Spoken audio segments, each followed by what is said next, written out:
Calon Presiden nomor urut 3 Ganjar Pranowo mengungkapkan pihaknya bersama Mahfud MD akan melakukan kampanye mulai dari Indonesia bagian timur. Kampanye sesuai dengan jadwal yang sudah ada, mungkin saya akan mulai dari timur, kata dia. Ganjar ditemui di Senayan Park, Jakarta Pusat, Jumat 24 November 2023. Tetapi Ganjar tidak memperinci apakah daerah yang dimaksud dari mana terlebih dulu. Ganjar berharap kampanye Pilpres 2024 berjalan secara damai, jujur, dan adil. Maka saya kira masing-masing perlu berkomunikasi karena ini cerita 5 tahunan yang kadang-kadang menegangkan, seru, taunya besok bersahabat lagi, bebernya. Kemudian Ganjar menilai bahwa butuh kedewasaan untuk bisa sampai ke tahap tersebut.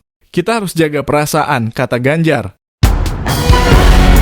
Mengutip kpu.go.id, Komisi Pemilihan Umum KPU RI telah mengatur kegiatan kampanye dilakukan secara serentak. Aturan itu tertera dalam Peraturan Komisi Pemilihan Umum Nomor 15 Tahun 2023 tentang Kampanye Pemilu 2024.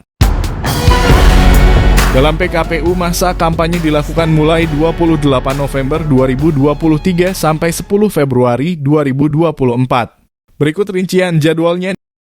28 November 2023 kurang 10 Februari 2024 masa kampanye pemilu. 11 Februari 2024 kurang 13 Februari 2024 masa tenang.